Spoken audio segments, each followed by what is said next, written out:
નમસ્તે બાળ મિત્રો. ડિસેમ્બર મહિનાની શરૂઆતમાં આપણે પહેલાં ચાલેલ અભ્યાસક્રમનું પુનરાવર્તન કરવાનું છે, જેમાં તમારે ક થી દના ટપકા જોડવાના છે.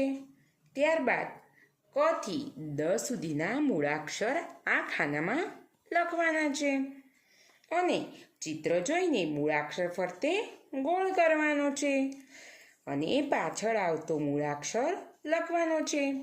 તો આપણે ડિસેમ્બર મહિનાની ચોપડીમાં પહેલાં ચાલેલ અભ્યાસક્રમનું પુનરાવર્તન કરીએ, જે પાન નંબર 4 ઉપર છે. તમારે પણ મારી સાથે સાથે પુનરાવર્તનનું CWનું પાન લખવાનું છે.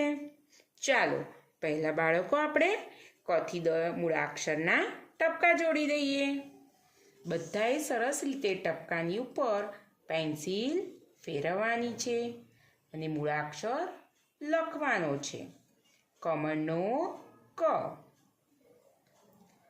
ખલનો ખ. આ કયો મૂળાક્ષર થયો? ગદાનો ગ, ઘરનો ગ, ચશ્માનો ચ, છત્રનો છ, જમરૂકનો જ, ઝરણાનો જ, ટપાલી કાકાનો ટ. બાળકો મારી સાથે લખો છો ને તમે પણ? સરસ. ઠગનો ઠ, ડમરૂનો ડ, ઢેલનો ડ, અણબાણનો અણ, તલવારનો ત, થડનો થ ને દફતરનો દ. હવે આપણે નીચેના ખાનામાં મૂળાક્ષર લખવાના છે. તો તમને અહીંયા કમળનો ક આપેલો છે, તો કમળના ક પછી શું આવે? ખલનો ખ, ગરણીનો ગ, ઘરનો ઘ,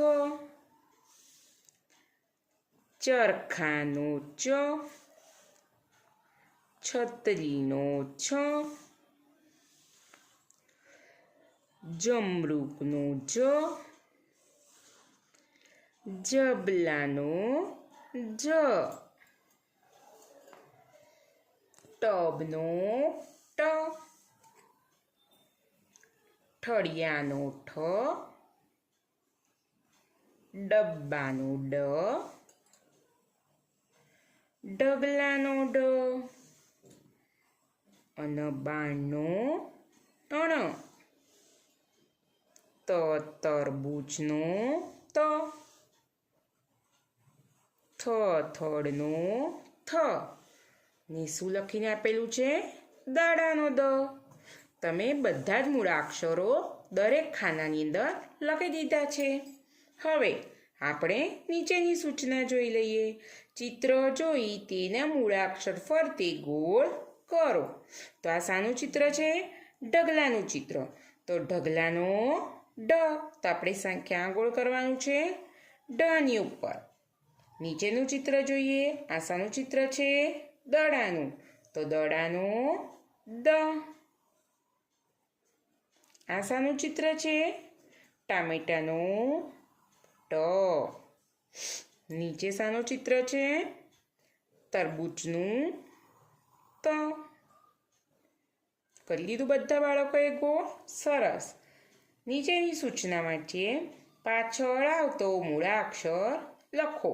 તમને અહીંયા આગળ મૂળાક્ષર લખીને આપેલા છે, એના પછી કયો મૂળાક્ષર આવે તે તમારે લખવાનો છે.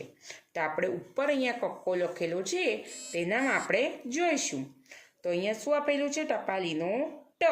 હવે અહીંયા આગળ ટપાલીનો ટ શોધવાનો છે. ટપાલીના ટ પછી અહીંયા આગળ. તો તમારે અહીંયા આગળ જોવાનું કે ટપાલીના ટ પછી શું આપેલું છે? ઠળિયાનો ઠ. તો તમારે ટપાલીના ટ પછી શું આવે? તો તો ઠળિયાનો ઠ તમારે અહીંયા આગળ લખી દેવાનો છે. હવે આપણે નીચેનો મૂળાક્ષર જોઈએ. છત્રીનો છ. હવે ઉપર આપણે છત્રીનો છ શોધીશું. આ રહ્યો. છત્રીના છ પછી શું આપેલું છે? જમરૂકનો જ. તો તમારે એની બાજુમાં શું લખવાનું છે? જમરૂકનો જ. સરસ. હવે કમળનો ક. તો કમળનો ક ક્યાં છે? આ રહ્યો. કમળના ક પછી શું આવે? ખલનો ખ. તો તમારે અહીંયા શું લખવાનું છે? ખલનો ખ. સરસ. જબલાનો જ. તો જબલાનો જ. જબલાના જ પછી શું આવે? નીચે જુઓ અહીંયા ટપાલીનો ટ.